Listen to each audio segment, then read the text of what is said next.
미래 식량으로 떠오르고 있는 곤충 식품 산업에 대한 이야기 나눠봅니다. 미래 식량 연구가 이삼구 박사 나오셨어요. 어서 오십시오. 네, 안녕하세요. 이삼구입니다. 방금 제가 명함을 받았는데 곤충은 미래 식량입니다라고 아주 큰 글씨로 그리고 사람이 귀뚜라미를 입에 이렇게 딱 넣는 사진까지 받았어요. 네, 그렇습니다. 이 박사님은 어쩌다가 이 곤충 식량에 관심을 갖기 시작하셨어요? 예, 이제 우리 곤충이 미래 식량입니다라고 했던 것은 제가 이제 유엔에 IS 국제표준화 기구에 대한민국 대표로 3년간 봉사를 하면서 거기 FAO의 아주 귀중한 자료를 얻게 되었습니다. FAO는 유엔 식량 농업 기구입니다. 예. 어떤 자료를 얻으셨어요? 예, 그게 이제 그 미래 식량이나 이런 전망에 대해서 했는데 실은 2050년이 되게 되면은 세계 인구가 90억이 되면서 현재 식량의 2배가 된다는 그러한 결론을 내리고 식량 소비량이 그래서 네덜란드 와게닝겐 대학교하고 유엔에서 이제 공동으로 연구 결과를 발표한 자료가 있었습니다. 그것을 아주 어렵게 입수를 해서 기국에서 바로 그거에 대해서 연구를 시작을 했습니다. 그러니까 90억 명이 2배를 먹는데 지금 생산되는 곡물이나 고기 갖고는 안 된다? 그렇죠. 예. 어림도 없습니다. 지금 예를 들어서 극단적인 예로 우리 중국 같은 경우에 보면은 2012년에 이제 예를 들어서 육류 소비량이 10만 톤이었다고 한다면 2013년에 48만 톤 육박하게 됩니다. 1년 만에 그렇게 늘어난다고요? 맞습니다. 중국 사람들이 이제 여러 가지 경제적으로 이제 급성장하면서 실은 먹지 않던 이런 육류까지도 소비하게 되고 특히 우리 한국에서 이런 불고기 같은 이런 부분도 중국 분들이 이제 찾게 되고 이러면서 이제 인구 증가가 이제 중국하고 인도에서 파키스탄에서 많이 늘어남에 따라서 이제 식량 위기가 왔을 뿐만 아니라 물도 부족하고 캘리포니아나 이제 호주, 러시아 곡창지대에 메가 드라우트라고 하는 아주 10년 이상 지속되는 가뭄을 미국 기상학자들이 지금 예측하고 있습니다. 그래요? 예, 그렇습니다. 큰일 났네요, 이거. 맞습니다. 세계적으로. 우리도 안심할 수 없는 상황이고. 그렇습니다. 우리도 식량 자급률이 얼마 안 되잖아요. 그렇습니다. 우리 식량 자급률은 현재 2012년 3년에 지금 22%에 불과하고요. 알겠습니다. 지금 이미 곤충을 먹고 있는 나라들도 꽤 있죠? 맞습니다. 북미나 유럽에 미국이나 네덜란드, 프랑스, 독일, 영국, 벨기에 이런 데 가보면은 선진국 특히 일본에서 마찬가지지만 굉장히 많은 식당에서 패스트라이라는 이름으로 해가지고 굉장히 비싸게 제한된 인원으로 팔고 있거든요. 근데 그런 데는 많이들 가보시지 않았기 때문에 약간의 우리가 그 선입견이 굉장히 강한 편이라 할 수 있겠습니다. 그리고 이제 TV에 나오는 약간 좀 원시 부족 이런 분들. 맞습니다. 그런 분들이 곤충 먹는 그런 거만 보니까 곤충 그런 게 일단 혐오감부터 생기고. 맞습니다. 근데 지금 그런 미국이나 유럽에서 선진국에서까지 한다는 것은 곤충을 직접 막 먹는 거 아니죠? 다 가공해서. 그렇죠. 그렇습니다. 거의 원형 그대로 해가지고 요리해서 토핑 형식으로 해서 한 10여 마리 올려가지고 굉장히 비싸게 받는 그런 레스토랑도 지금 많이 등장을 하고 있지만 대부분이 우리가 이 곤충 분말화 시킵니다. 왜냐하면 곤충의 모든 곤충은 영양도 60에서 80%의 단백질을 포함하고 있거든요. 결국은 단백질입니다. 그래서 육류에서 얻어지는 이러한 단백질을 이러한 곤충에서 우리가 대체할 수 있다고만 한다면 비주얼상으로 전혀 혐오감 들지 않을 정도로 가공을 해서 하면 충분히 새로운 산업으로서의 성장 동력 산업으로 우리가 규정할 수 있겠습니다. 그 미래를 다룬 그 설국열차란 영화에 보면 바퀴벌레를 원재료화해서 우리 양갱처럼 이렇게 맞습니다. 검은색으로 이렇게 뭘 만들어서 그걸 먹고 그러잖아요. 바로 그런 얘기군요. 그렇습니다. 우리가 지금 현재 양갱도 그렇지만 미국의 경우에 지금 영양바를 지금 만들어서 시판 중에 있습니다. 우리가 그것을 쉽게 FDA 승인된 것이고 우리가 인터넷을 통해서 살 수가 있습니다. 영양바입니다. 우리가 산에 다닐 때 이게 피곤할 때 먹을 수 있는 그런 영양바입니다. 뭘로 만든 거예요? 그게 이제 실제 미국에서 곡물이나 너트 종류 넣어가지고 한 것은 이게 낱개로는 미국 현지에서 한 900원 하거든요. 근데 그것을 한 50% 정도 이 귀뚜라미 분말을 넣어가지고 복합으로 해서 만든 영양바는 3배, 4배에 팔리고 있습니다. 그렇게 팔려요? 팔리고 있습니다. 지금 우리가 인터넷에 살 수 있습니다. 굉장히 비싸게 팔리고 있습니다. 그럼 비싼 값에 팔린다는 얘기는 그만큼 수요가 있다는 거 아닙니까? 지금은 이제 미국에서도 많이 확장된 건 아니지만 전역에 퍼진 것은 아니지만 예. 지금 이러한 그 미래 식량학자들의 그 역할 또 네덜란드나 유엔에 주장하고 있는 부분 그다음에 선진국 위주로 해가지고 전략적으로 추진하고 있는 이 정책적으로 가는 것을 볼 때 네. 우리나라도 이것을 하루빨리 도입을 하고 해야 될 때라고 생각합니다. 조금 일단 과학적으로 네. 육류 소비가 이제 늘어나게 되면 그 육류를 생산하기 위해서는 결국 곡물이 들어가는 거지 않습니까? 맞습니다. 그러면 그 곡물 어느 정도를 투입했을 때 육류가 나오고 네. 곤충은 어떻게 되고 또 예. 그에 따른 효율은 어떻게 되고 이런 걸 좀 분석해 주시면. 네, 맞습니다. 우리 그 소 예를 들어서 소에서 1kg의 고기를 얻으려고 할 때 예. 쌀이든 뭐 이런 곡물을 합쳐가지고 거의 20배 가량의 곡물 사료가 필요합니다. 20kg 곡물로 1kg 고기. 네, 그렇습니다. 예, 예, 거의 그렇게 되고 예를 들어서 소 한 마리가 이제 완전히 성우가 되었을 때 500kg가 되는데요. 예. 얘네들을 우리가 이제 그 정도 사육하기 위해서는 10톤의 사료, 곡물이 필요하다고 합니다. 예, 예. 이건 정말로 그 자연에 여러 가지 많은 오염원인 메탄가스를 배출할 뿐만 아니라 소가 또 메탄가스 예, 배출하죠. 그렇습니다. 그런데 이제 곤충은 그러한 환경적인 요인이 굉장히 친환경입니다. 실제로 제가 이제 이런 곤충 예를 들어서 귀뚜라미 같은 경우 귀뚜라미 분변을 제가 한 손에 놓고 한 손 밥을 먹을 수가 있습니다. 전혀 냄새가 나지 않고 우리가 자원을 갖다가 다시 순환해서 쓸 수 있는 그런 예. 유기질 비료로서 아주 양질의 비료가 됩니다. 예. 그 정도로 얘들은 곤충은 이제 환경이 좋고 또 그다음에 곤충 먹이는 얼마 안 들어가요? 맞습니다. 곤충은 거의 예를 들어 귀뚜라미 예를 들을 때 1kg의 귀뚜라미 단백질을 생산하기 위해서는 사료는 약 1.2kg 정도만 있어도 충분합니다. 이야, 그럼 소의 거의 20분의 1? 맞습니다. 한 20, 이제 그것은 이제 사육하시는 분마다 노하우가 다르기 때문에 한 12분의 1에서 뭐 15분의 1 정도 이렇게 할 수가 있겠죠. 네네. 일단 효율성 면에서는 뭐 분명히 입증이 아주 탁월합니다. 예. 근데 그게 모든 곤충이 다 그래요? 약간의 차이는 있습니다. 지금 우리 정부에서 추진하고 있는 곤충들이 여러 가지가 있는데 예. 우리 실정, 우리 대한민국의 실정에 맞는 것은 제가 지금 여러 가지를 다 했는데 귀뚜라미가 정답이라고 생각을 합니다. 예, 이유는 우리가 예를 들어서 어떤 곤충이 좋다 해서 영양도 좋고 기능이 좋다 그래서 예. 키우기 위해서 사료를 수입을 해야 한다고 보면 네, 네. 이건 또 아니지 않습니까? 예, 예. 예를 들어서 지금 밀 같은 경우는 우리나라에서는 1%도 안 됩니다. 0.5% 정도의 자급률인데 어떤 곤충은 밀기울을 먹어야만이 잘 크는 그러한 곤충이 있습니다. 뭐죠 그게? 그게 이제 우리가 이번에 7월 달에 우리 정부에서 식용으로 예. 한시적 등록이 된 갈색 거절이라고 하는 밀웜입니다. 얘들은 갈색 거절이 예, 그렇습니다. 얘들은 밀기울만 먹어야 돼요? 밀기울만은 아니지만 배합을 해서 하지만 주로 이제 밀기울을 많이 먹습니다. 먹어야 돼요. 귀뚜라미는 주로 뭐 먹습니까? 재밌는 게 귀뚜라미는요. 우리 사람이 먹는 거 다 먹지만 예. 우리 산야에 다 널려 있습니다. 귀뚜라미를 키우기 위해서 우리가 사료를 수입할 제로입니다. 수입할 이유가 하나도 없고요. 예. 우리 산야에 다 널려 있고 예. 또 우리 식단에서 나오는 것도 다 널려 있고 예. 얼마든지 우리 농가에서 소득을 올릴 수 있는 채소와 야채를 통해서 충분히 길러낼 수가 있습니다. 그냥 음식 찌꺼기로도 키울 수 있다. 음식 찌꺼기로 키운 것을 이제 식용으로 하지 말고 사료용으로 나가면 됩니다. 실은 닭과 오리나 예. 양어장과 같은 이런 어장 이 사료에 아주 최고의 친환경 고단백이기 때문에 귀뚜라미 그렇게 쓰면은 우리가 수입 방어도 할 수가 있습니다. 사료 얼마 안 들어가고. 맞습니다. 그다음에 크는 과정에 메탄가스나 이런 거 안 나오고. 예, 거의 안 나온다고 보시면 됩니다. 또 귀뚜라미 같은 거 분변도 또 비료로 유기질 비료를 쓸 수가 있고요. 뭐 하나 버릴 데가 없는. 맞습니다. 네. 지금 그 메뚜기하고 비교를 해보면 예. 메뚜기는 메뚜기목, 메뚜기과입니다. 예. 귀뚜라미는 메뚜기목, 귀뚜라미과. 예. 그러니까 종속 과목에서 목까지는 똑같습니다. 예, 예. 그래서 제가 표현하기를 메뚜기는 남자, 귀뚜라미 여자 이렇게 표현합니다. 예. 왜냐하면 귀뚜라미와 메뚜기의 영양 성분은 엇비슷합니다. 그러나 기능은 조금 다릅니다. 근데 이제 메뚜기는 메뚜기 안 좋은 면이 있어요. 메뚜기는 한번 날르면 5m에서 6m를 날아갑니다. 예, 예. 점프로더라도 1m 50cm를 하는 거예요. 예. 귀뚜라미는 날개가 있으나 날지 않습니다.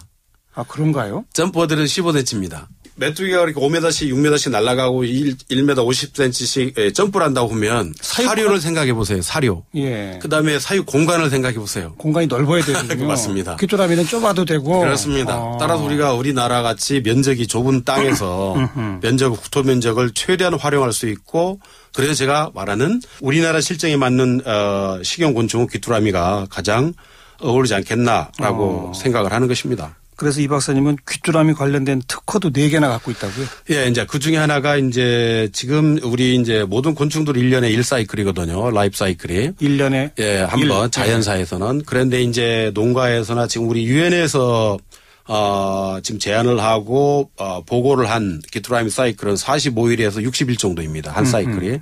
그럼 1년에 6번 정도 하거든요. 네. 그래서 지금 우리 농가에서도 지금 하고 있는 몇 군데의 농가가 있는데 여기서는 한 4, 5, 6회 이 정도 하고 있습니다. 그러나 제가 하는 시스템을 하면 이제 결국 이제 그 시장 점유율 문제와 시장 단가 문제가 될 터인데 1년에 10모작을 할 수가 있습니다. 와. 따라서 우리가 제가 여기에 관심을 갖는 것은 그럼 귀뚜라미 뭐 짧게 말해서 한 마리를 키우기 시작해서 30일이면 됩니다. 30일이면 성충이 됩니다. 그래서 몇 마리가 되는 거예요, 이제? 이게 우리가 이제 귀뚜라미 같은 경우는 이제 산란과 부화의 과정이 있어서 예를 들어서 가로 세로 높이 20cm, 10cm 곱하기 10cm면은 그 한 단면에서 10만 마리를 우리가 산란을 받을 수가 있습니다. 10만 마리? 10만 마리 그렇습니다. 10만 마리에다가 그다음에 우리 부화율이 성공률이 95% 이상이 됩니다. 귀뚜라미 한 마리가 알을 그렇게 많이 낳아요? 아니, 한 마리가 아니고 이제 그 한 배지당 우리가 산란할 수 있는 공간을 넣어주면 귀뚜라미들이 와서 막 알을 낳잖아요. 한 마리가 보통 알을 낳는 개수가 300개에서 1000개를 납니다. 근데 그 중에 거의 90몇 %를 다 부화시킨다고요? 그렇습니다. 95%를 부화시킬 수가 있고. 어마어마하군요. 네, 제가 이제 귀뚜라미를 사육하면서 2가지 특이한 실험을 했는데 폭석이 실험하고 혹한기 실험을 했습니다. 혹한기 영하 25도에 했습니다. 안 죽습니다. 허허. 폭석이 여름에 일교차 45도에서 50도가 납니다. 아침 기온 20도에 시작을 해서 한낮에 1시쯤 되면 비닐하우스 내부에서는 70도까지 올라갑니다. 근데도 50도 일교차인데 죽지 않습니다. 사람이 2도면 뇌사에 빠집니다. 그래서 여기서 중요한 것은 번식력. 악조건에서도 엄청난 생존 능력. 번식력. 예, 그렇습니다. 거기에 제가 주목을 하고 이게 정말 인류의 미래 식량으로 충분히 대체 가능하겠다는 부분을 가지고 제가 이제 대량 사육 시스템에 대해서 특허를 낸 것입니다. 그거하고 이제 그럼 이제 많이 키웠는데 잡을 수 있도록 해야 될 거 아니에요. 한 마리씩 잡으려면 못 잡잖아요. 그래서 그런 것은 이제 대량으로 해결할 수 있도록 하는 그런 부분에 대해서 이제 또 고민을 해봤었고요. 귀뚜라미 그 식용으로 하려면 날개 이런 것도 다 떼고 그래야 되는 거예요? 그렇지는 않습니다. 이게 또 다 써요 그냥 분말로? 메뚜기하고 귀뚜라미를 보자면 메뚜기는 남성, 귀뚜라미 여성이거든요. 메뚜기는 굉장히 이게 키틴질이 세요. 많이 날르고 점프력이 좋다 보니까 다리에 근육이 세가지고 키틴질이 아주 강합니다. 그래서 소화력이 약하신 분들은 메뚜기 같은 경우 옛날에 그래서 보면 할머니들이 다리랑 날개랑 떼고 메뚜기를 드십니다. 소화가 안 되기 때문에 그래요. 그런데 귀뚜라미도 마찬가지로 다리와 날개가 있지만 그건 부드럽습니다. 살이 아주 부드러워요. 메뚜기는 팔 위에다 놓으면 바로 튀어 도망가는데 귀뚜라미는 사람을 좋아해요. 팔 위에 놓으면 안 도망갑니다. 그대로 붙어서 돌아다니고. 그러니까 날개 다리까지 다 그냥 분말로 만들어도 된다. 분말로. 그래서 키틴질이 약하기 때문에 그 정도는 다 소화가 됩니다. 자, 여러 가지 참 좋은 점은 많이 알았는데 음식이라고 하려면 맛이 있어야 될 거 아닙니까? 그건 어떻게 해결합니까? 대부분 이제 곤충이 이제 특유의 맛을 포함을 하고 있어요. 근데 이제 우리가 식용으로 할 때에는 얘들이 이제 그 절식을 시키거든요. 절식을 한 이틀 정도 가까이를 시키고. 굶겨요? 굶기면은 애들이 배설을 다 합니다. 체내에 가지고 있는 것들을 다 배설하게 되고. 옛날에는 우리가 그 환경이 좋아서 그렇지. 메뚜기를 잡아서 그냥 바로 이게 끼워가지고 구워서 먹었잖아요. 환경이 좋았기 때문에. 메뚜기 뒷다리 먹었었죠. 근데 지금은 그렇게 먹으면은 조금 문제가 있습니다. 왜냐면 메뚜기도 잡아가지고 2시간 이상을 뭐라고 해야 되죠? 이게 좀, 배설물을 이렇게 토해내고 이게 하는 시간이 필요합니다. 근데 대부분 이런 체험마을에 가서 보면 그냥 바로 잡아가지고 거기서 그 자리에서 구워가지고 겉에는 익으면서 단백질이 타기 때문에 아주 냄새가 좋거든요. 다 익은 줄 알고 먹지만 내부는 익지 않을 수가 있습니다. 요즘은 환경이 많이 오염돼가지고 실제 이제 그 내부에 있는 것까지 익었다라고 속단하기 어렵기 때문에 예. 잡아서 바로 먹는 건 좀 그렇고요. 예. 귀뚜라미도 마찬가지입니다. 그래서 절식하는데 이틀 정도 굶기면 자연스레 배출을 해냅니다. 배설물 나가고. 예. 그 다음에 잡을 때 이제 살균을 합니다. 살균을 해야만 이제 몸에 체외에 붙어 있는 나쁜 예를 들어서 뭐 먼지 같은 것이랄지 이런 분들 전체 살균을 하게 되고요. 예. 그다음에 이제 건조 과정을 거쳐서 우리가 먹을 수 있도록 하면 제가 맛을 여쭤봤는데 위생부터 얘기해 주시네. 그러니까 절식시키고 살균하고 건조까지 하면 일단 위생은 된다 이거죠. 맞습니다. 맛을 얘기해야 되기 때문에 그렇습니다. 위생이 깨끗하지 못하면 제맛이 안 나오기 때문에 그렇습니다. 예, 알겠어요. 그래서요. 그럼 이제 그것을 우리가 분말화 시키잖아요. 분말화 시켜가지고 실은 그대로 먹더라도 이게 혹시 술 드시고 오신 분들은 굉장히 희소식이 될 터인데 아주 그 숙취해소에 탁월한 기능을 귀뚜라미가 가지고 있습니다. 그 가루를 그냥 먹어도? 아니요. 그냥 원형 그대로 건조시켜서 먹으면은요. 제가 이제 주변에 지인들도 그렇고 전국적으로 지인들한테 다 이게 분배를 해서 이게 맛을 보게 하고 했는데 저도 이제 그 혈중 알코올 농도 측정기 사다가 집에서 나가지 않고 두문불출하고 10분 단위로 매일 술 마시면서 이게 재고 그랬는데요. 아주 탁월한 생체 실험까지 하셨군요. 제가 직접 했습니다. 예, 그렇습니다. 그래서 숙취 해소 효과도 있고 최고로 좋습니다. 그것은 또 다른 분이 특허를 낸 상황이기도 합니다. 그리고요. 그다음에 이제 그게 맛은 이 단백질이지 않습니까? 귀뚜라미가 몸무게의 70%가 단백질입니다. 그다음에 이제 얘들이 지방인데 얘들이 포화지방이 아닙니다. 오메가3 불포화지방이에요. 그러니까 오메가3 불포화지방이니까 굉장히 건강에도 좋고 그다음에 아연이나 철분과 같은 그런 무기질이나 비타민이 굉장히 풍부합니다. 말씀 듣다 보니까 무슨 약장사처럼 지금 하시는데 근데 그렇게 분말화시킨 것에 이것저것 가미를 하면 맛이 생긴다? 아주 좋습니다. 예를 들어 지금 미국에서는 그런 너트 종류를 많이 가미를 해가지고 하면은 땅콩 같은 거 넣어서 그렇습니다. 땅콩이나 아몬드랄지 막 이런 그다음에 건포도 같은 걸 넣어가지고 이렇게 해서 에너지바를 만들거든요. 그리고 햄버거도 귀뚜라미로 만든다. 네 맞습니다. 그래서 요즘 귀뚜리 버거라고 합니다. 지금 뉴욕이나 귀뚜라미 분말을 다져서 고기처럼 만든다 이건가요? 그렇게도 할 수 있고요. 그냥 원형 그대로 햄 대신에 귀뚜라미를 집어넣습니다. 제가 이번에 시식할 때 다 했는데요. 그렇게 하면은 전혀 모릅니다. 알겠습니다. 맛도 아주 고소하고요. 아주 좋습니다. 그런데 우리 정부도 이 미래 식량을 위해 곤충 식품 산업 키우겠다 이런 계획을 다 가지고 있다고 그래요. 2020년까지 곤충 산업을 7천억 원 규모로 키운다. 곤충 식품 산업 연 2천억 원 이상으로 키운다. 근데 현재 식용으로 지정한 건 메뚜기, 번데기, 백감장 이 3개네요. 하나 더 있습니다. 뭐요? 올 7월 달에 갈색 거절이 미뤄움이 됐습니다. 한시적으로 식품 원료 등록이 됐습니다. 근데 왜 귀뚜라미는 안 들어있죠? 귀뚜라미는 이제 농림부에서 이제 의뢰를 받은 농진청에서 늦게 시작한 테마입니다. 그러나 이것은 이미 선진국에서는 미국이나 유럽 이런 데서 이미 식용으로 하고 있고 지금 물건을 팔리고 있기 때문에 우리나라도 서둘러서 귀뚜라미도 올려야 된다. 빨리 해야 된다고 생각합니다. 그런데 이제 이상구 박사는 주로 귀뚜라미를 연구하셨지만 아니면 저는 다 했는데 귀뚜라미 말고 다른 것도 사실 우리 실정에 맞는 것은 귀뚜라미가 최적이다라고 생각을 해서 지금 거기에 하고 있는 것이고요. 지금 우리 정부에서 추진하고 있는 어차피 우리가 메뚜기나 이런 번데기 같은 거 다 아시는 부분이고 번데기는 지금도 먹고 있죠. 먹고 사실. 있습니다. 그다음에 백감장이라고 하는 것은 흰 누에고치입니다.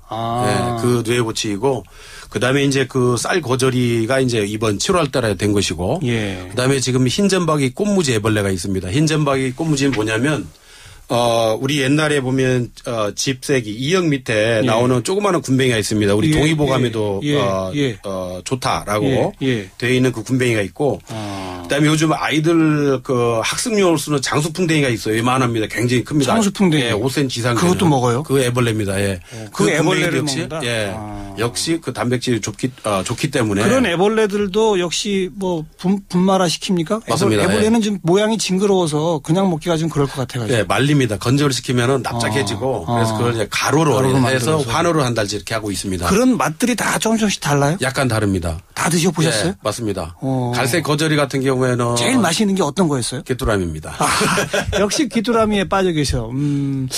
자, 이러다가 조금 지나면 이제 동네 식당에 딱 갔으면 뭐 귀뚜라미 또 옆에 뭐 장수풍뎅이 뭐 메뉴가 그렇게 써 있는 그런 날이 머지않아 있을 것이라고 생각이 듭니다. 왜냐하면 지금 제가 어느 한 지역에서만 한 게 아니라 우리나라 전국에 지인들한테 다 보내서 지금 몇 년간 계속 했는데 인기가 아주 좋았습니다. 그래서 가장 많이 찾는 게 우리가 술 드실 때 술 안주로 최고로 이게 치고 있고요. 그다음에 이 간 개선 효과에 아주 탁월하기 때문에 그리고 이제 뭐 상품화되어 있는 건 아직은 우리나라는 아직 없습니다. 전혀 없습니까? 네, 없습니다. 하나도? 네.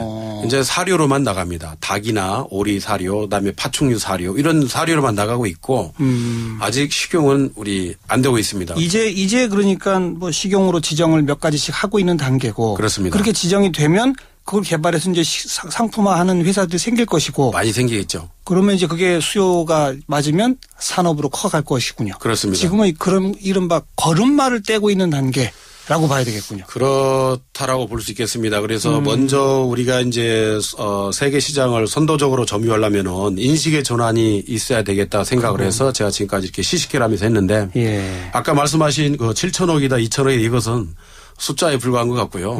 지금 정부에서 보수적으로 잡고 있는 것은 지금 현재 2014년에 약 한 2천억, 15년에 3천억, 그다음에 20년에 경우에 따른 7천억, 1조 이렇게 잡고 있습니다. 곤충 산업 전체. 그러나 그것은 보수적으로 잡고 있는 것이고요.